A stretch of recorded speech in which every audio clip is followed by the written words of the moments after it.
Okay, good evening, brothers and sisters. Welcome to our Bible study group. So last week we learned about from Matthew chapter 1 verse 18 to 25, I think, that Jesus' birth was truly special, right? Because Mary became pregnant through the Holy Spirit. And Joseph, who was a righteous man, planned to quietly end their engagement, but an angel appeared to him in a dream and told him not to be afraid to take Mary as her wife or his wife. So I'll just share this.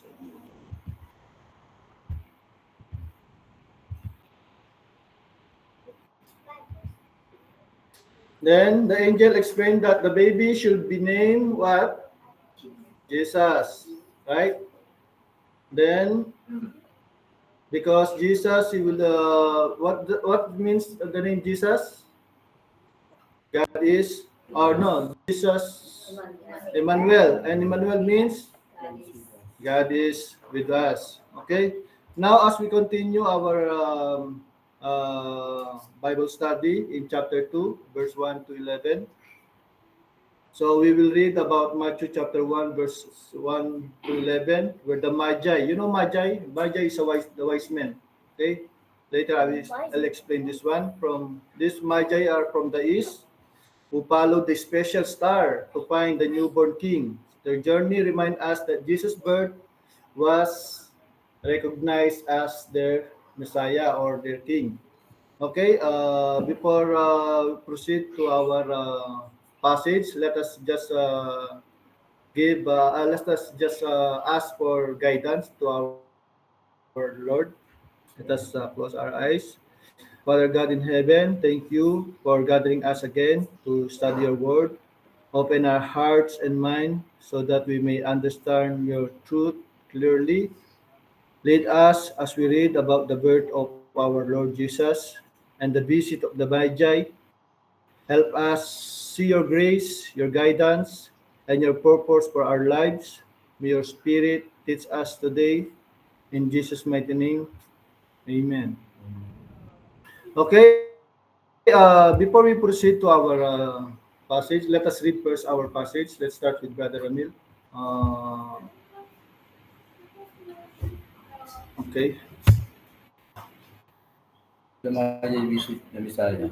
Matthew 2, verse 1. After Jesus was born in Bethlehem in Judea, during the time of King Herod, Magi from the east came to Jerusalem and asked, "Where is the one who has been born King of the Jews? We saw his star when it rose and have come to worship him." When King Herod heard this he was disturbed, and all Jerusalem with him. Then he had called together all the people, chief priests, and teachers of the law. He asked them where the Messiah was to be born. In Bethlehem in Judea, they replied, "For this is what the prophet has written. But you, Bethlehem, in the land of Judah, are by no means least among the rulers of Judah. For out of you will come a ruler who will shepherd your people Israel.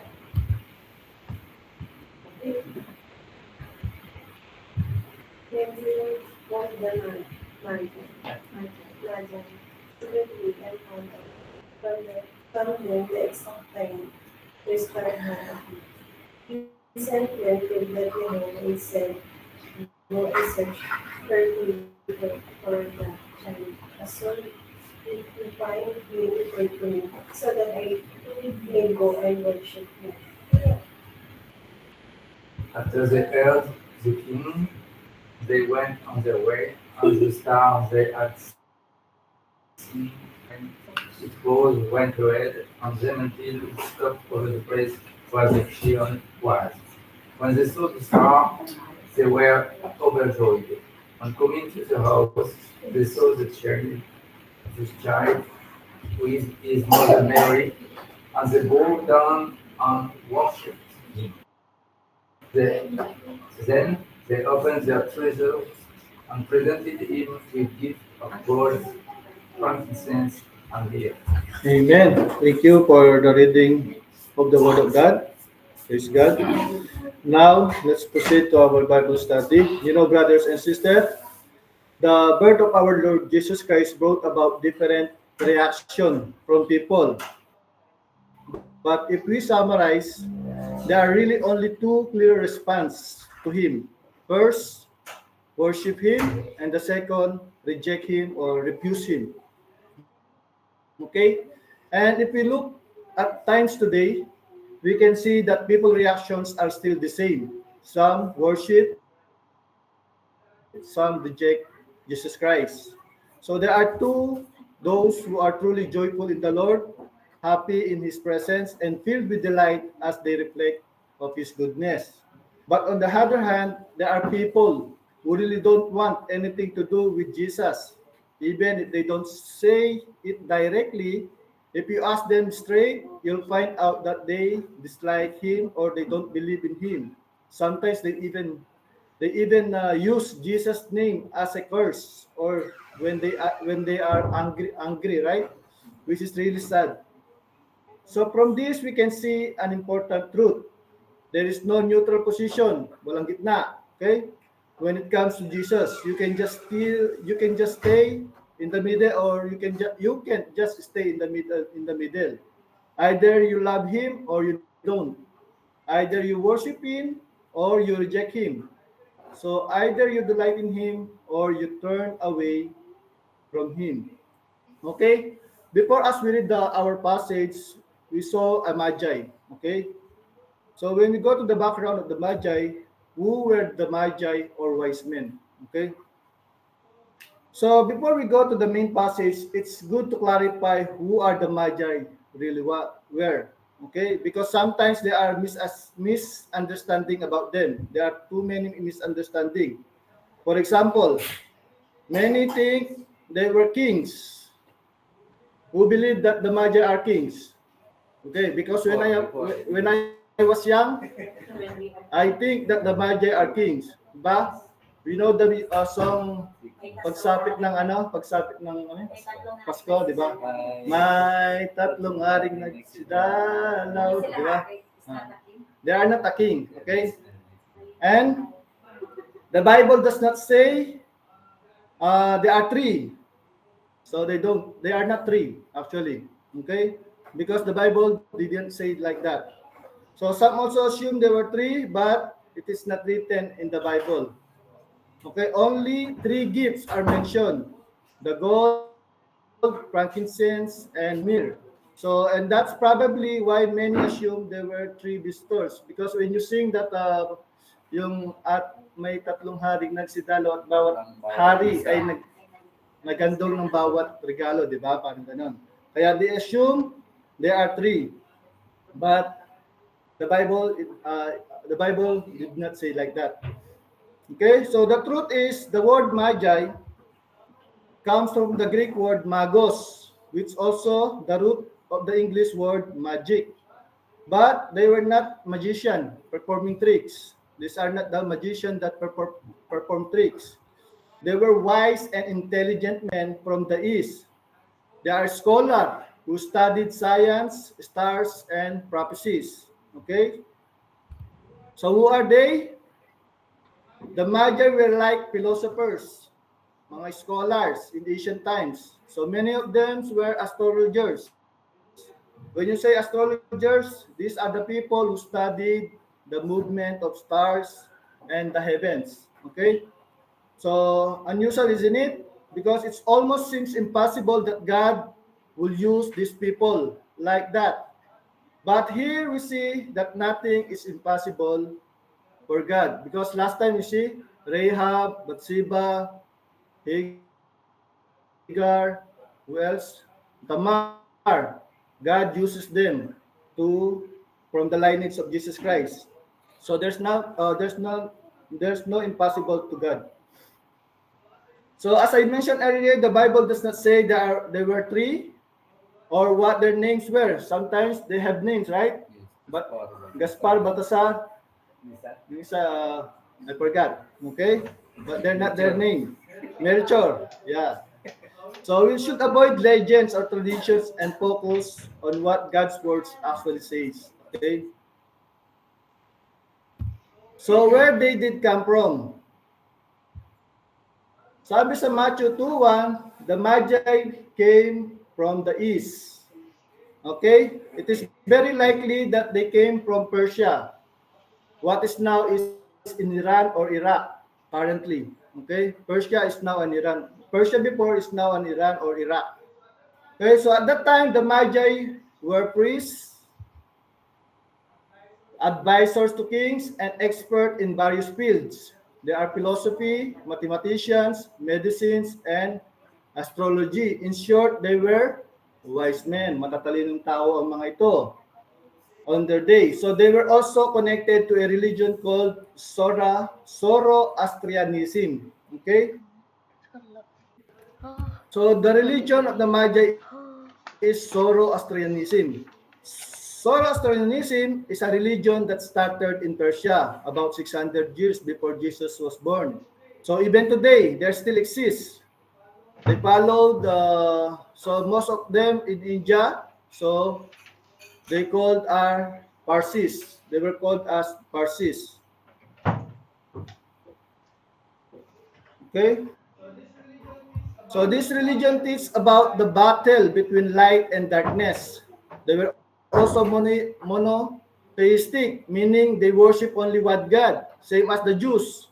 Jews also are monotheistic. They had offering, dietary law, and purification ceremonies, same as the Jews. So, but brothers and sisters, we must remember, even though there are similars with Judaism, it is still a pagan religion. It included elements of sorcery, astrology, and fortune telling. So it is clear that it did not come from the true God, okay? But from people searching for light in the wrong way. So many are like that even today. They have religion, but their way is in the wrong way. Okay?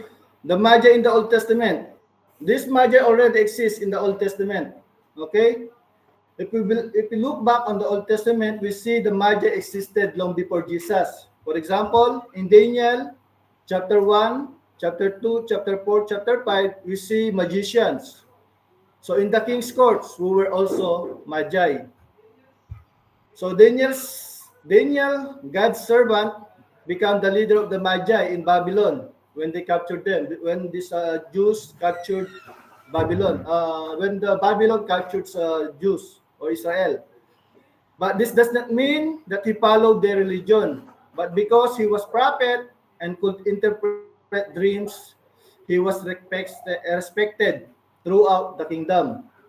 Perhaps during the Daniel's time, he shared with the Magi about God of Israel and the coming of Messiah. That's why they had the idea. So, and this may be why by this time Jesus was born. They had the idea which stars to be followed. Okay. So through generation, the wise men, the prophecy about the coming Jewish king had been passed down. Okay. So brothers and sisters, even though they came from the pagan cultures, these Magi, God used that connection to lead the Magi to the feet of Christ.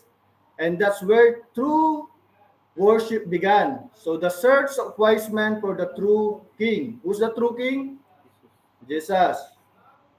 Now, with Matthew 2:1-2. For Jesus was born in Bethlehem, in Judea, during the time of King Herod. Magi from the east came to Jerusalem and asked, "Where is the one who has been born King of the Jews?" He saw his star when it rose and had come to worship him. So now we see in verse 1-2, we see the story of the Magi searching for Jesus Christ. So the passage says, after Jesus was born in Bethlehem in Judea, during the time of King Herod, Magi from the east came to Jerusalem and asked, "Where is the one who has been born King of the Jews? We saw his stars when it rose and have come to worship him. Who is the stars? Who is the stars? Lord Jesus. Jesus. So now the big question is, how did they know which stars to follow? There are too many stars, right? In the heaven. So it is clear there is a divine guidance and divine providence were involved. Perhaps this was combined with knowledge and that possibly came from the prophet Daniel, because that's siguro that time when the prophet was the leader of the Magi, he discussed this about the coming of the Messiah, the stars. So he passed down to them through the certain tradition. So it is possible that Daniel himself shared some Old Testament scriptures, and one of those surely caught their interest because they were astrologers. And what do astrologers do? Study of stars. Very good. So let's see. In the Old Testament, there is one passage directly mentioned as stars as a sign of a coming king. Let's read in Numbers 24, 17, 19. Number 24, verse 17. I see him, but now I behold him, but not yet. A star will come out of Jacob, a scepter will rise out of Israel. He will crush the forehead, Moab, the star of all the people of his. Edom will be conquered, Sire, his enemy, will be conquered, but Israel will go through. A ruler will come out, Jacob, destroy the survivor of the sea. Amen. So this is the stars from the Old Testament. There's a prophecy about the stars. Okay. It says in Numbers, I see him, but not now. I behold him, but not near here. A star will come out of Jacob. A scepter will rise out of Israel. So if we connect the stars to the scepter, it becomes clear that the scepter is a symbol of a king, the Messianic king. So here's the scepter. You know the rod? That is the scepter. Okay? It is symbolic as a king, the Messianic king. Okay? So because of the Magi's interest in the stars, this passage surely caught their attention with that knowledge. They likely developed a tradition about the coming Messiah and through God and his providence. So he used the little knowledge they had to guide them to Jerusalem so that they could worship the Messiah, the King of the Jews. Now let's go to verse 3. Verse 3.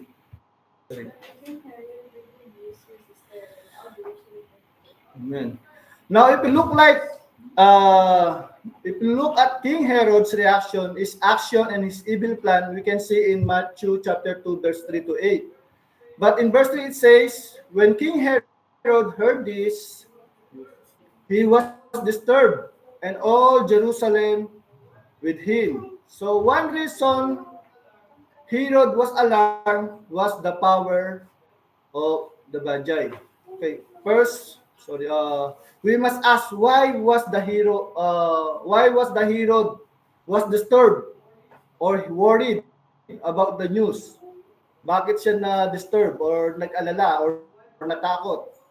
And why was the whole city also, Jerusalem, alarmed when Herod became troubled? Why is disturbed? Another king. Yeah. A new king has born. Okay. It is important to understand this, no? First, we need to know that the Magi came from what was called the Parthian Empire.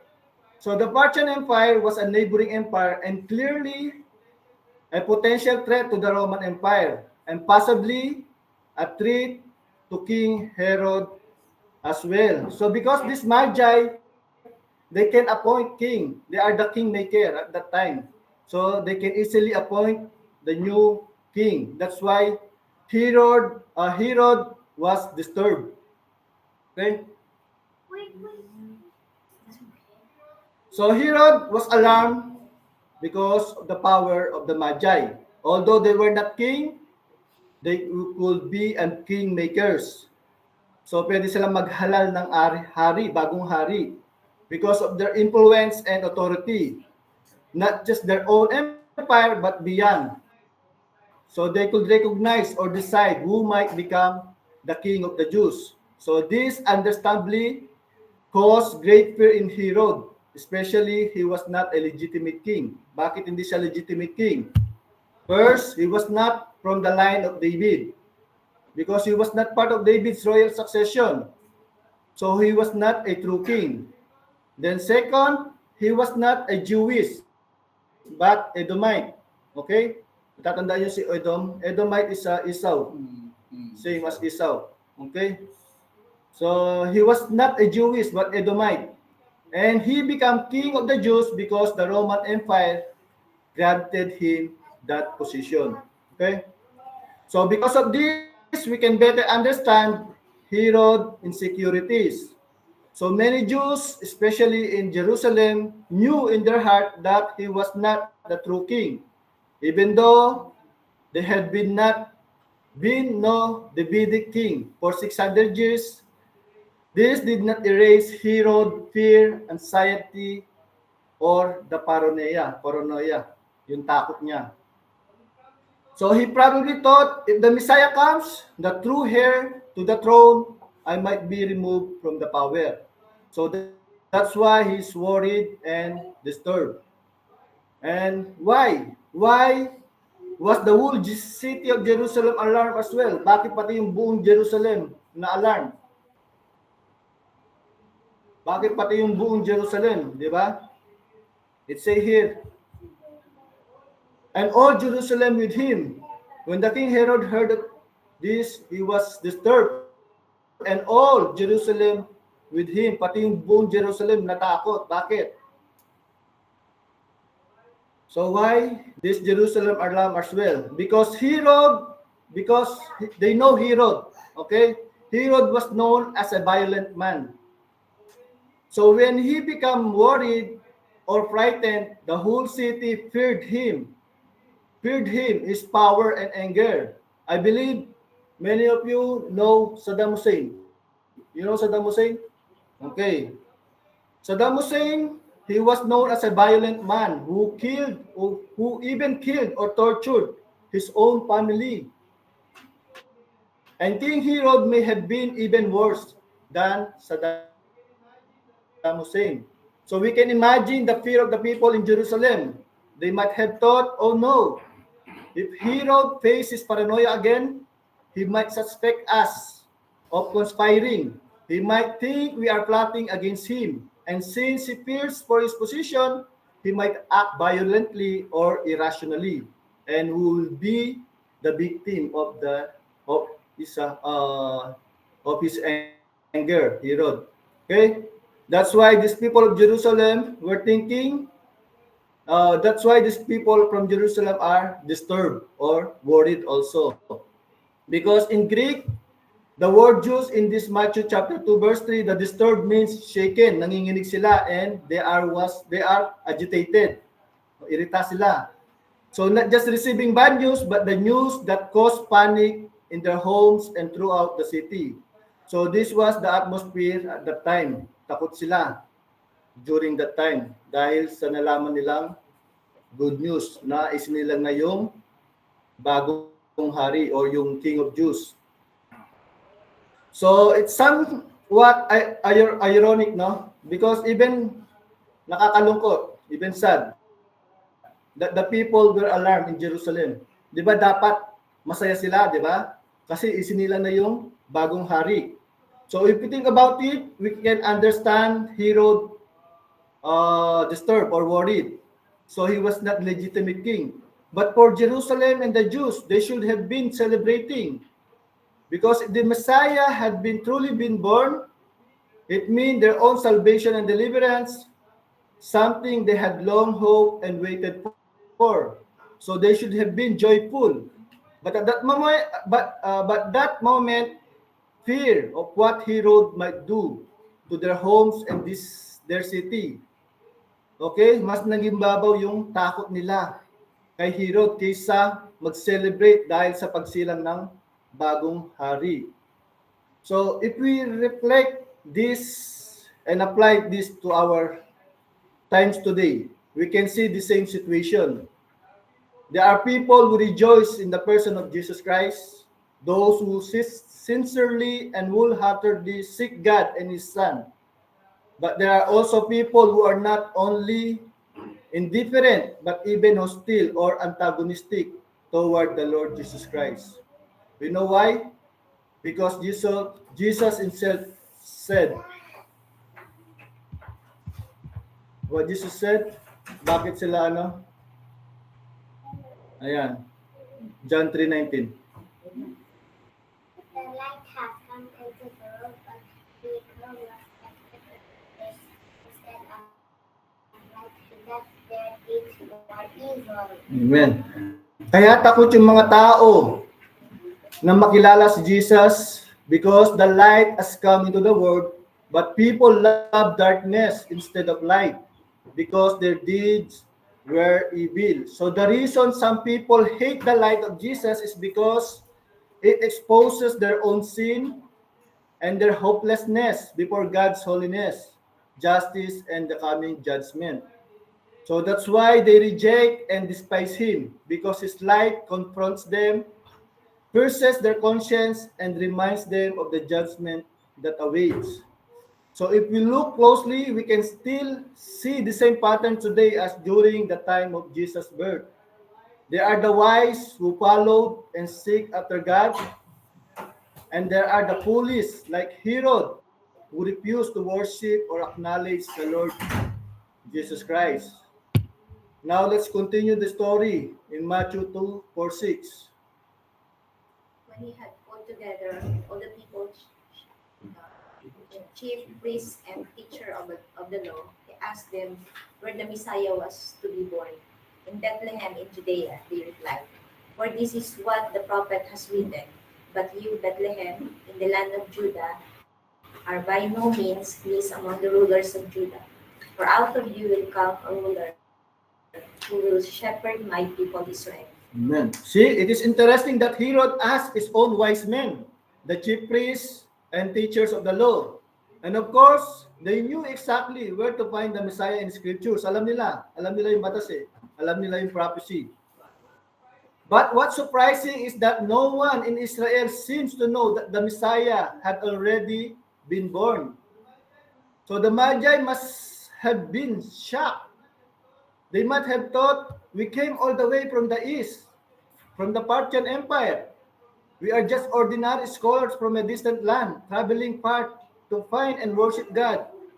But you, God-owned people, you Jerusalem, the one who received his covenant and promises of a coming Messiah and eternal King, you have no idea that he has already been born. Okay? Here we see a king contrast. We see a striking contrast. The Magi were eager to searching for Jesus. But Herod and the people of Jerusalem were indifferent or ignorant. Interestingly, the Magi also made a very political incorrect statement when they asked, where is the king? Where is the king of the Jews? Ang kausap niya si Herod, the current king of the Jews or the current king of that time. See, di ba nakaka-insulto yun? Hinahanap mo yung bagong hari, but you are the king. So at that time, Herod was the sitting on the throne. So we can imagine how that question triggered the Herod, his paranoia, his anger. His mind probably raced in many directions. He became anxious, angry, and fearful about his position. So while the Magi were searching for Jesus to worship him, Herod also was searching for Jesus to destroy him, the one he saw as a threat to his throne and kingdom. There in verse 7-8. Then Herod brought the Magi secretly and found out them and at the time the star had appeared, he sent them to Bethlehem and said, go fish carefully for a child. As soon as he found him, before me so I may go and worship. Amen.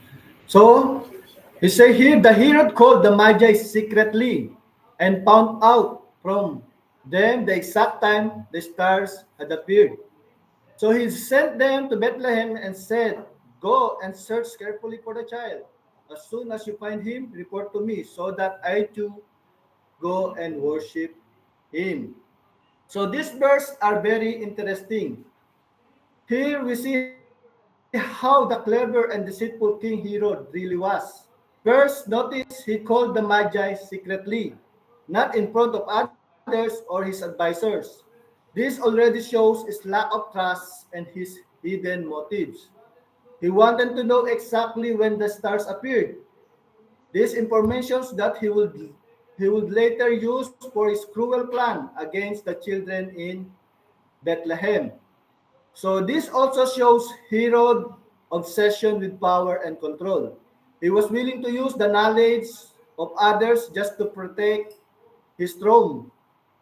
It's as if he was saying, there is no other king but me. Second, he sent the Magi to Bethlehem and told them, go and search carefully for the child. As soon as you find him, report to me so that I too may go and worship him. But we know that was not true, right? That's not true. Because Herod had no intention of worshiping the child. He wanted to destroy him. So this reveals how evil and deceitful the human heart can be when it is ruled by fear, pride, and jealousy. While the Magi were sincerely seeking for Jesus to worship him, Herod was seeking for Jesus to kill him. As we look at our world today, it's still very the same, similar. Some people sincerely seek God with humble and open heart, like the Magi. But others are driven by pride, selflessness, and ambition, like Herod, even using religion or God's name for their own benefit. So this passage reminds us in our own lives, we may choose to be like the Magi, humble, honest, and sincere in our search and worship of Jesus. So let's not be like Herod, controlled by fear, envy, and desire for power. Okay?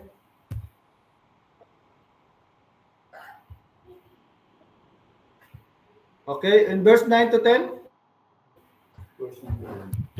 After they had heard the king, they went on their way, and the star they had seen when it rose went ahead of them until it stopped over the place where the child was. When they saw the star, they were overjoyed. Amen. So what amazing here is that the Magi continued their journey in search of the Messiah. So we need to understand who these Magi are. Because these Magi they are powerful. They were well known. Kilala sila. And they were very influential because they are wise men. Matatalinong tao ang mga ito, mga scholars. And as we mentioned before, they were considered kingmakers. People who could recognize and appoint rulers. Ganon kalakas or katindi ang mga Magi yung time na yon. Yet, despite their high position and honor, they were still seeking the Messiah, the Davidic king, the true king of the Jews. This shows us their deep humility and sincere desire to know and worship God. So this is also something we should imitate, especially during difficult times. In fact, during that period in Jerusalem, that nation of Israel was going through very hard times, both economically and politically, because they were under Roman domination, forced to pay taxes to foreign rulers and live in deep poverty. Because of this, the people should have been earnestly seeking their Messiah, not only for political freedom, but more importantly, for spiritual salvation, because they were lost spiritually. That's why we truly admire the sincerity and eagerness of the Magi's hearts in seeking the Lord. Okay? Now, there are some myth. May mga myth or mga tradition, stories about the visit of the Magi to Jesus. So, one common myth, which often see in the painting, Christmas cards, and nativity scenes, is that three kings visited Jesus. So as we mentioned earlier, there were not kings. And the Bibles never said there were only three. It is only mentioned three gifts, gold, frankincense, and myrrh. So another common misunderstanding is that they visited Jesus in the manger. You know the manger? Sabsaban, stable. So, the Magi did not visit that in the stable or in the manger.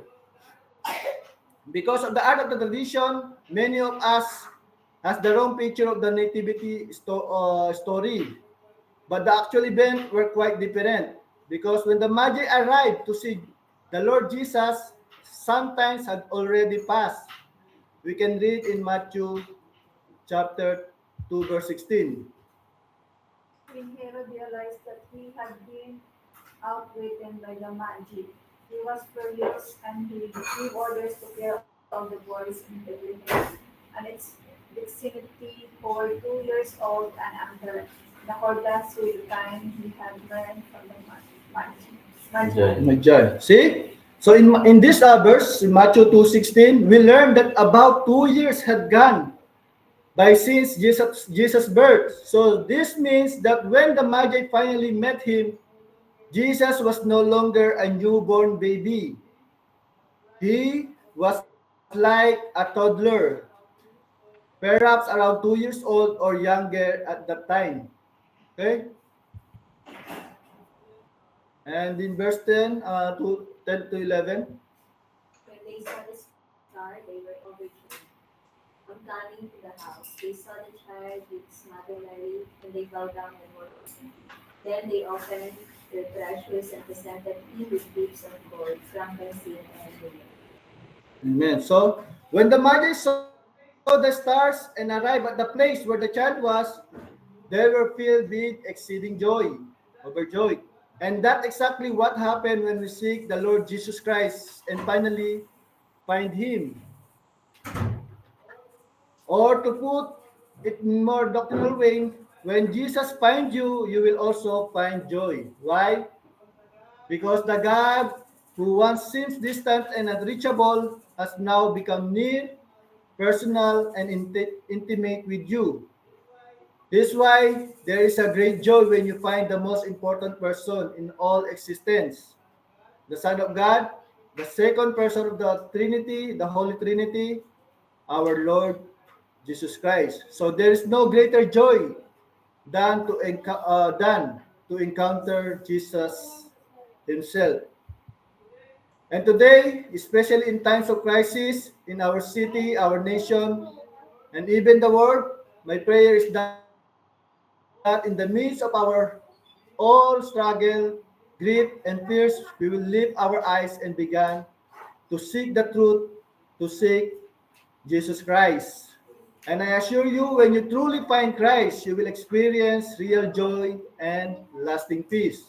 Most importantly, when you make Christ the Lord and Savior of your life, your eternal destiny becomes secure. He offers you the free gift of eternal life, not because of your good work, not through other people, but only through faith in the finished work of Jesus Christ on the cross.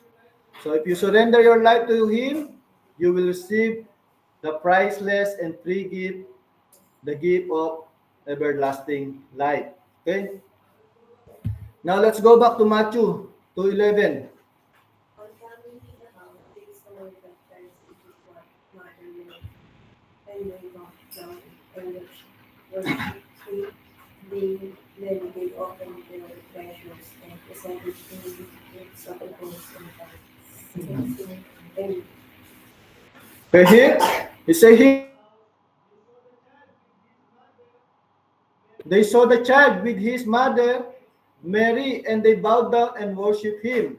Then they opened their treasures and presented him with gifts of gold, frankincense, and myrrh.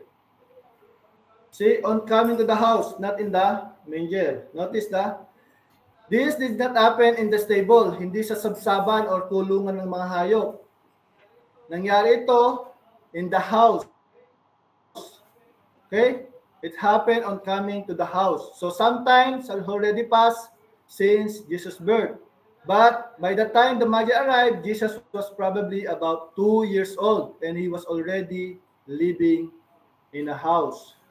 So when they saw the child, they were overwhelmed with joy. And what they did do? They bowed down and worshiped him. Okay? Now think about that for a moment. Would you bow down and worship a 2-year-old child? Of course not, unless you knew that this child was divine. This tells us that the Magi received divine revelation. They understood that this was not an ordinary child, not just another Davidic king. They recognized that this child was holy, the promised Messiah, the Son of God himself, and therefore worthy of worship. And even though they were powerful, wealthy, and influential, even though they were part of the elite and considered kingmakers, they humbled themselves and knelt before a child. So imagine how Mary must have felt. She must have been amazed seeing these wise men, noblemen, dressed in rich garments, bowing before her little son. It must have been a breathtaking moment. The wonderful things about the Magi is this. They saw something that Israel itself failed to see. Okay? They saw what Israel did not see. So what they did see? This Magi, they saw God in human flesh. They saw the Messiah, the long-awaited Savior.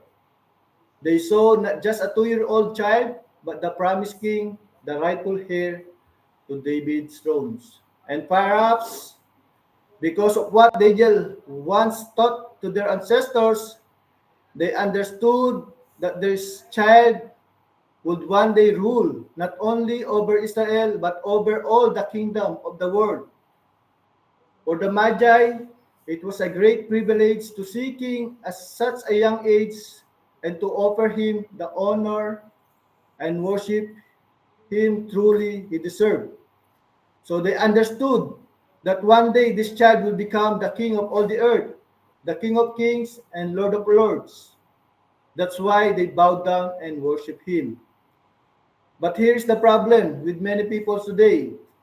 They are too busy or too proud to step down from their pedestal and seek the king. Some people are so full of pride that they don't want even to take the time to look for the Messiah. And my prayer is this, that we will not be distracted, that we will recalibrate our priorities, and especially for believers, restore our spiritual focus. So if we drifted away from the Lord, I pray that we will once again find our way back to God, back to Jesus Christ. King Herod's problem was that he was too focused on himself. He was actually closer to the Messiah than the Magi were.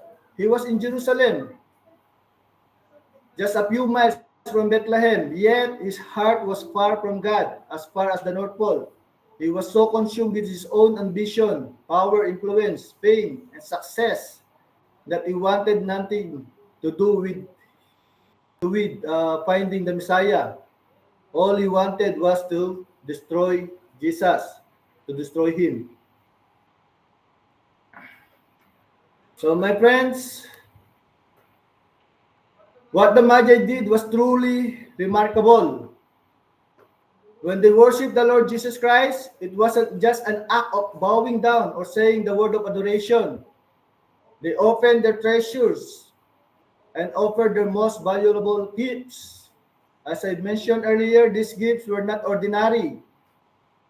These are not ordinary presents. They were gifts fit for a king. And their gifts, gold, frankincense, and myrrh, point to his kingship, deity, and future sacrifice. So there is a meaning on that gift. For gold, it pertains to kingship of Jesus Christ. Frankincense, to the deity of our Lord Jesus Christ. And myrrh, for future sacrifice. It means in future, Jesus will be sacrifice himself to die on the cross for our sins. Okay? So the Magi understood who Jesus really was, and their worship was their way of giving their very best to the King, to God Himself. And this is how it should be for us as well. When we worship, it should not be with words only. We must give our best to our kings, the best of our time, the best of our talents, and the best of our treasures. Let's not give God what's left over. The things we no longer need or what convenient for us.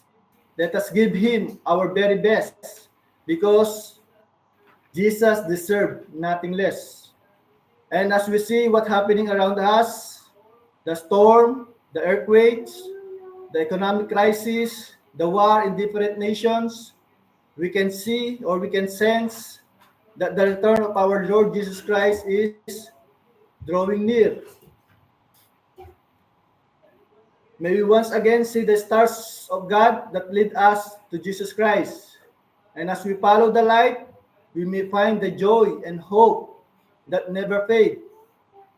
Okay, I pray that today's message blesses your heart.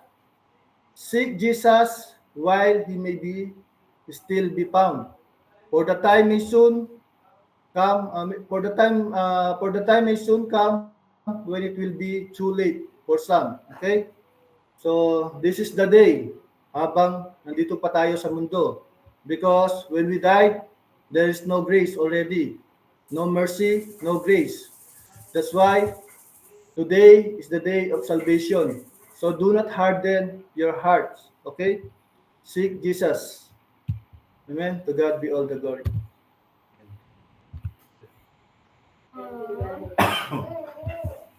Thank you for your sharing the word of God tonight.